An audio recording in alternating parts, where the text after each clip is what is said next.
Oke, Assalamualaikum warahmatullahi wabarakatuh. Saya Nanda Fajrul Zidan dengan NIM 182236067.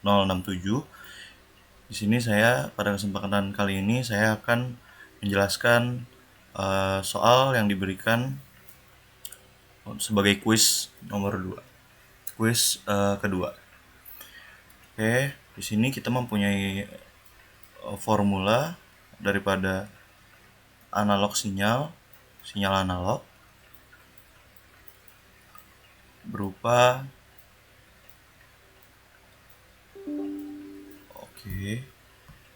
berupa X A dalam T 5 tambah 4 sin 50 V T tambah V per 4 ditambah 3 cos 250 VT. Oke, dan sudah dijelaskan juga bahwa frekuensi sampling sama dengan 200 Hz. Apabila kita mempunyai frekuensi sampling, maka kita juga mempunyai periode sampling. Periode sampling mempunyai rumus 1 per Fs atau 1 per frekuensi sampling, yaitu 1 per 200 S second. Baik, soal yang pertama adalah determine. Tentukan X n the sampled version of XAT. Oke. Sini Xn ditanyakan atau kita belum mempunyai Xn-nya berapa. Nah, kita mengetahui bahwa sampling dilakukan di T, karena pada rumusnya atau pada formula ini masih dilakukan di T. Kita belum mempunyai rumus ketika dia terhadap N, karena masih terhadap waktu. Oleh karena itu, kita dapat merubah T menjadi N per TS. Ini didapat dari mana? Karena rumus periode adalah T per N. T itu adalah banyaknya getaran atau banyaknya gelombang dalam satuan waktu, dalam satu getaran, atau lama getaran per banyak gelombang, satu getaran. Gitu. Baik. Maka di sini kita dapat merubah rumusnya dari Xn ini menjadi Xn ini sama saja dengan XA dari rumus yang ini, XA N TS. Oleh karena itu rumusnya berubah jadi 5 plus 4 sin 50 V T berubah menjadi N kali TS atau periode sampling ditambah V per 4 ditambah 3 cos 250 V kali NTS. Maaf, kita geser. Ya, rumusnya jadi demikian. Lalu, karena kita mengetahui bahwa TS merupakan 1 per 200 sekon, maka kita dapat mensubstitusi TS di sini dengan nilai 1 per 200. Oke, di sini kita tulis substitusi TS dengan 1 per 200. Sehingga kita mempunyai rumus 5 tambah 4 sin 50V kali N 1/200, atau ini langsung saja bisa ditulis N per 200 ditambah V per 4 ditambah 3 cos 250 V kali N per 200. Baik, di sini kita dapat menyederhanakan, kita dapat coret-coret, ini 50, 1, ini jadi 4, ini juga bisa dicoret jadi 25, ini 20, terus dibagi 5 lagi jadi 4, jadi 5, sorry, dan ini jadi 4, dan kita akan mendapatkan hasil yang paling sederhana daripada rumus ini adalah 5 tambah 4 sin, masih sama, lalu bagian ininya sudah berubah, yaitu V kali N per 4 ditambah V per 4 ditambah 3 cos 5V kali N per 4. Ya, ini adalah rumus dari XN-nya. Karena semuanya sudah, apa bisa kita lihat di sini, semuanya sudah mengacu terhadap N atau panjangnya gelombang. Baik. Ini rumusnya untuk yang nomor 1. Untuk nomor 2, kita akan memplot sinyal XA terhadap T. Nah, untuk plottingan ini akan lebih enak dan akan lebih jelas apabila kita menggunakan aplikasi Visual Studio IDE menggunakan IPNB Jupyter Notebook. Oke, baik, di sini saya akan transisikan ke layar Visual Studio-nya. Baik. Oke. Langsung saja kita akan plotting. Oke, kita akan plotting nilai XA. Tadi kita mengetahui bahwa sebelumnya kita membutuhkan beberapa package yang digunakan. Pertama, kita dapat mengimport NumPy, SNP, lalu kita dapat import matplotlib .pyplot splt. Oke,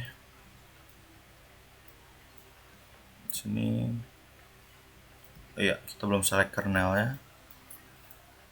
Ya, kernelnya sudah diselect, lalu kita akan membuat kodenya.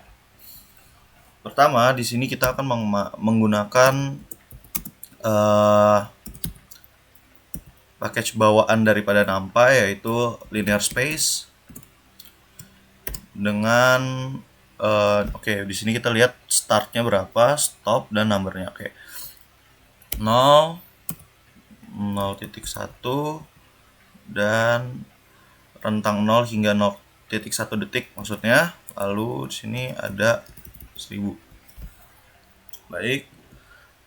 Nah, selanjutnya kita akan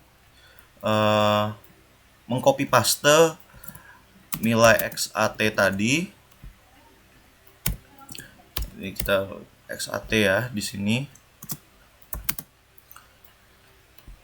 dengan tadi rumus yang tadi ya, itu 5 tambah 4.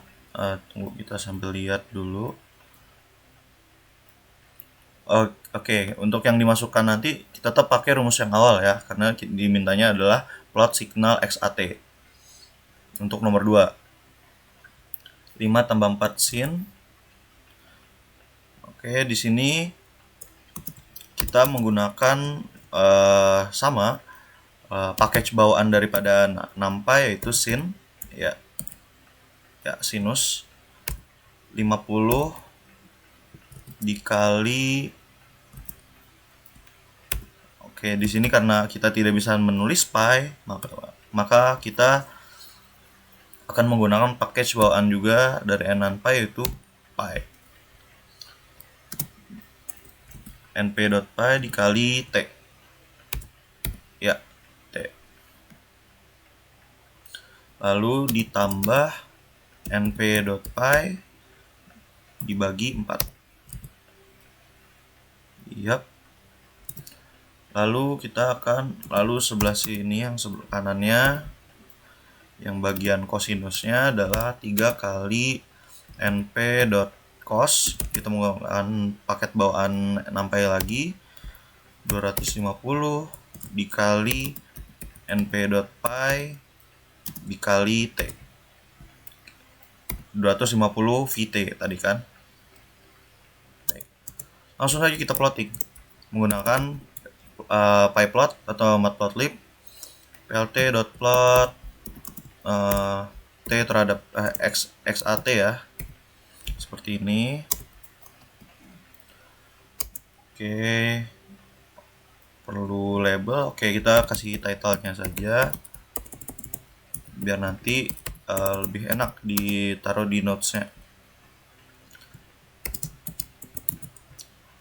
xat gini, xa dalam t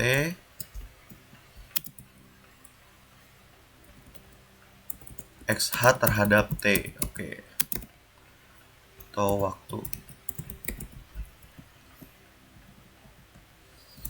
Kita tulis di sini x labelnya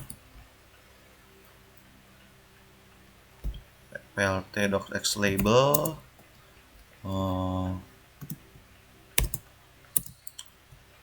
waktu t dalam second, dan plt.y label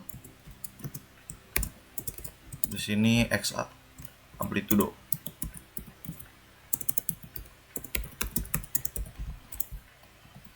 Lalu kita tampilkan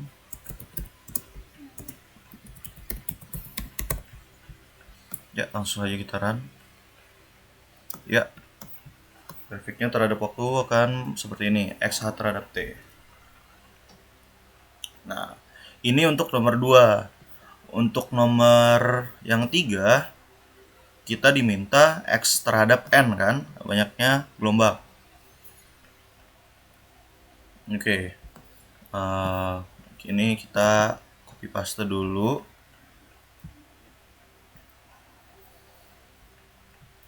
Ini bisa di copy nggak? Oh, bisa. Lalu kita taruh di OneNote ya.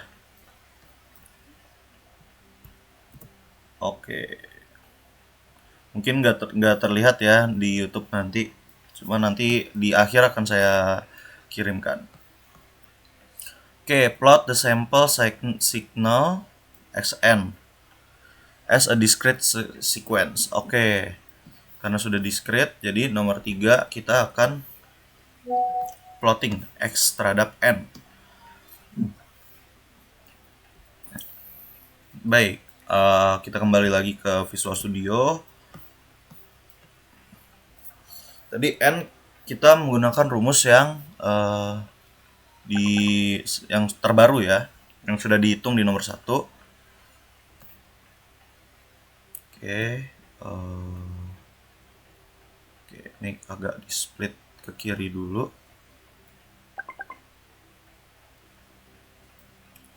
Langsung saja kita buat rumusnya. Oke, di sini kita buat sampel discrete yang agak acak saja, sembarang 0 sampai 20 dengan xn. Nah, xn-nya tadi yang sudah kita hitung. X terhadap N-nya yang sudah kita hitung yaitu 5 tambah 4 sin 5 tambah 4 dikali sin np.sin dalam kurung tadi np.i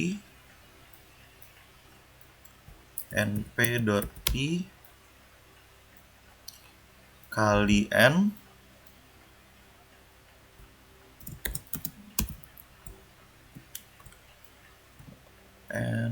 dibagi 4 ditambah np.pi bagi 4 ditambah 3 cos np.cos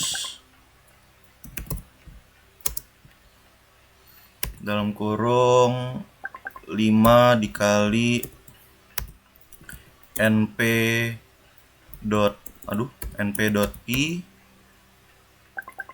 dikali n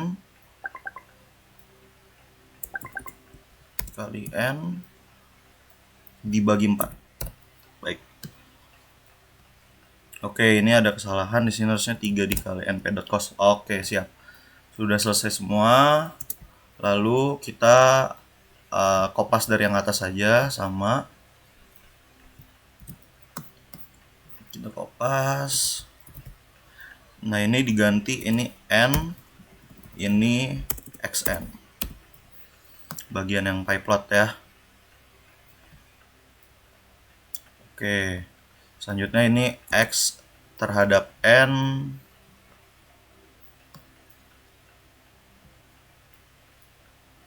di mana tadi? X terhadap n discrete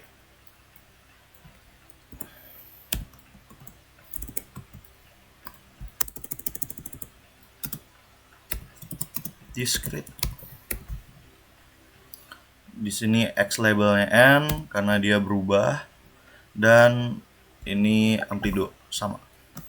Oke, kalau kita run, iya terlihat begini hasilnya.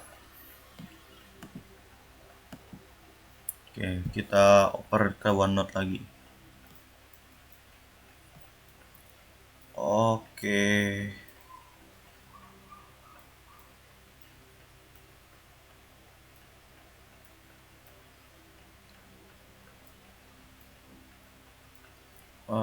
Di OneNote.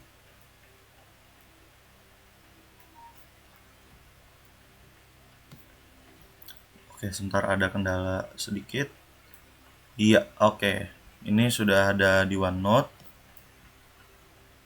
Oke, untuk nomor 3. Ya, demikian. X terhadap N discrete. Aduh.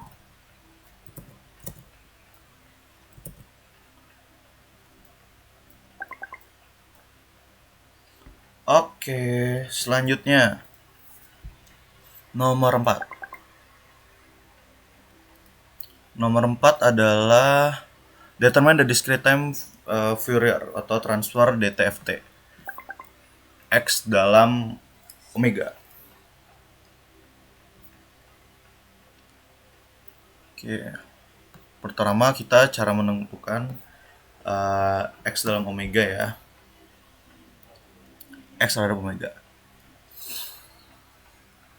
Oke, kita dapat langsung melakukannya di sebentar.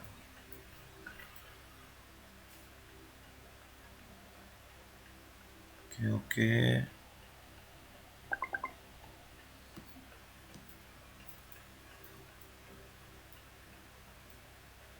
Ya. Berarti kita langsung melakukannya di. Oke, kita baca dulu. Ini X to analyze determine the discrete time Fourier DTFT, lalu plot X dalam kurung W. Oke.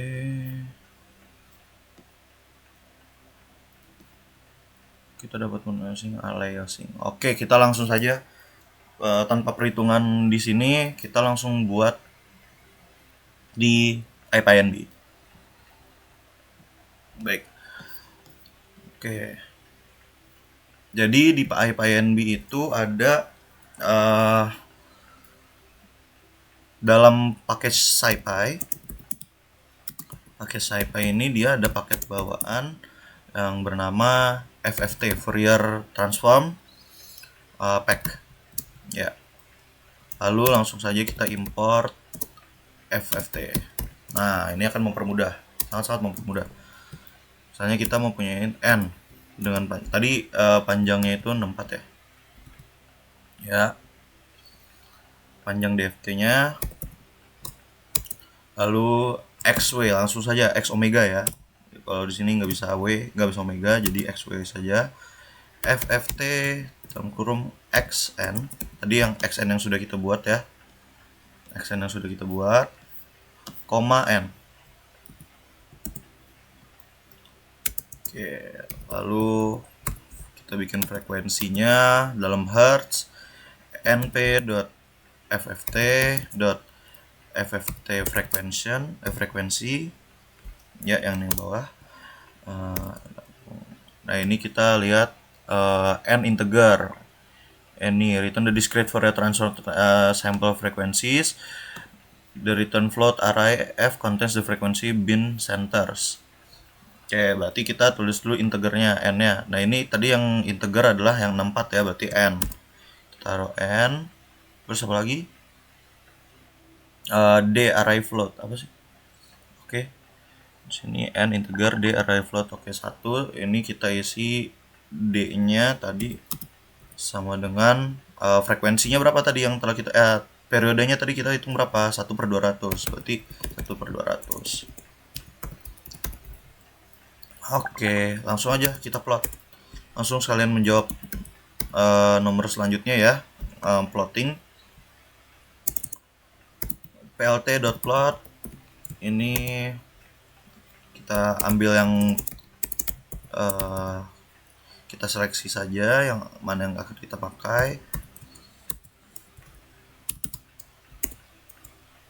And terus np dot kita absolutkan nilainya, kita mutlakkan nilainya jadi xw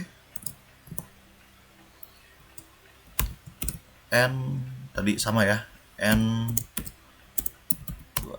4/2 32. Intinya apa dari sini? Kita mempunyai spektrumnya 64 atau panjang depth-nya 64. Karena kita anti-aliasing, kita hanya plot 32 saja, alias setengahnya. Jadi hanya separuh spektrum yang kita plot. Tuh. Oke, lalu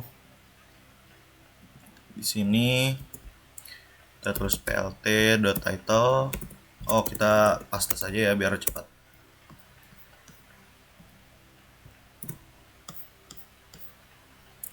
Oke, kayaknya tadi plot udah ya. Berarti kita plt title-nya saja. Oke, biar nggak redundant. Extra dap n discrete ini ini jadi xw ya. Xw frekuensi dft lah ya, dft. Ini fungsinya buat apa? Untuk melihat spektrum frekuensi.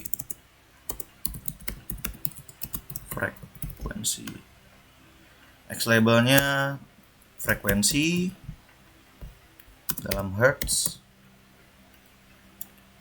Ini untuk Y labelnya bukan amplitudo tapi magnitudo.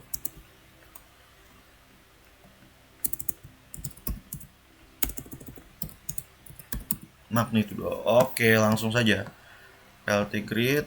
Oh ya, ini harus begini. Iya, langsung kita run. Iya, ini hasilnya.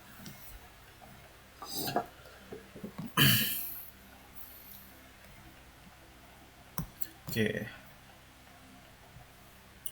Seharusnya ada, kita dapat oke, kita kopas dulu, lalu kita pindahkan ke belum diganti ya. Baik, ini karena saya baru buka OBS dan ternyata belum diganti ternyata ya. Kita lihat dulu bagian yang Fourier ya. Jadi pertama kita tadi yang sudah saya bilang FFT ini kita legacy discrete Fourier transform ini hanya ada di paket SciFi. Ini dapat langsung kita import dari sini FFT. Lalu di sini ada kita bikin spektrum awalnya yaitu 64. Nah, nanti dia akan ngeplot nih FFT XN, N.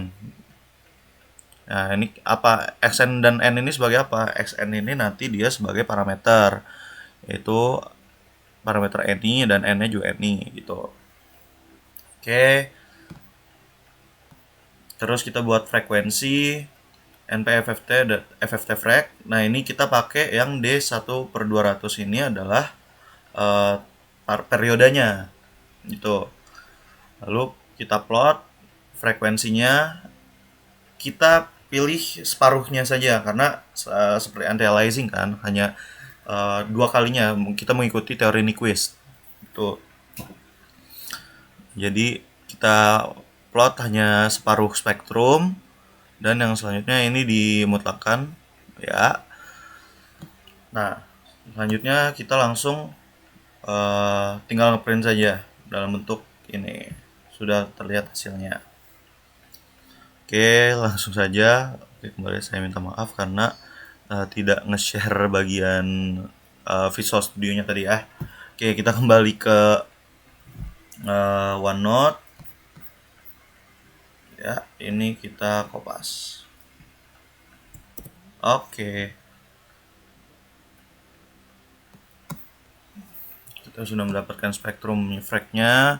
Ini sudah diplot juga. Jadi ini 4 dan 5 ya. Oke, sebentar. Ini 4 dan 5. Oke. Selanjutnya nomor 6 tinggal bikin video. Oke. Kurang lebih demikian yang telah saya buat. Terdapat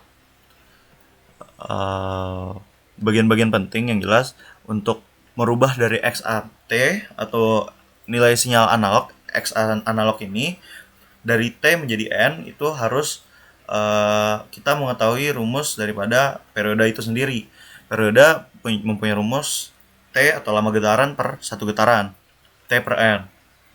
Nah, dari situ nanti kita dapat modifikasi sehingga memiliki hasil formula dengan ya yang seperti ini terhadap N gitu. Apabila dibandingkan ini lebih analog sinyal analognya karena dia tidak kasar ya. Dalam kasar ini maksudnya adalah dia masih dalam bentuk kontinu tuh. Selanjutnya ketika sudah X terhadap N dia lebih diskret 10 10 dan lain-lain seperti itu. Nah, ini spektrum frekuensinya.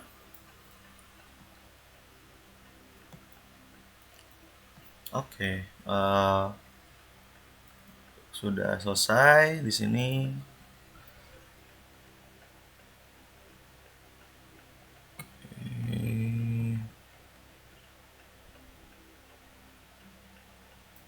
Oh, ini ternyata nomor 5 membutuhkan. Oke, sorry, belum selesai ternyata. Di sini saya akan menjelaskan untuk yang nomor 5 ya. Ini apa aja frekuensi atau komponen frekuensi. Ini kan frekuensi komponen. Komponennya apa aja? Nah, di sini pertama komponen frekuensi aslinya itu ini dia 50 V rad per second. Ini sama dengan 25 Hz. Kan kita akan membandingkan apakah ada aliasing dengan membandingkan frekuensi sinyal dengan frekuensi Nyquist. Tuh. Lalu ini yang 250 V rad per second. Ini sama dengan 125 Hz. Ini 50 dan 250 dapat dari mana? Dapat dari rumus yang awal ya. Tuh. Ya. Lalu kita Nyquist frekuensi, Nyquist frek itu ada di frekuensi asli, frekuensi sampling dibagi 2 kan. Frekuensi samplingnya berapa? 200 dibagi 2 jadi 100 Hz, 100 Hz. Nah, aliasingnya berapa? Frekuensi aliasingnya berapa? Frekuensi aliasingnya aliasing ini absolut tadi ya 125 ya, ini nilai yang ini dikurang 200 itu frekuensi sampling. Ini berapa? Hasilnya 75. Nah, kita bandingkan 75 dengan 100. Karena 75 kurang dari 100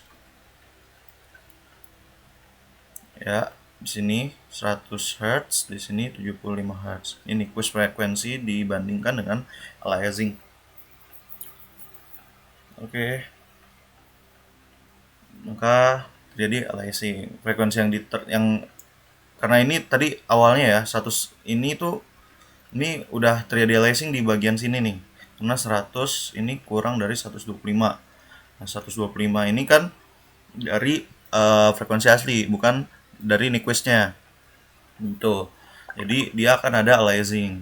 Aliasingnya di frekuensi apa? Aliasingnya terdeteksi di mana? Yaitu di kayak di 75 Hz ini. Jadi kalau dibikin garis, oke, sebelumnya ini saya sudah udah. Di sini yang pertama ada 25, terus di sini ada 75, terus ada 100, ada 125.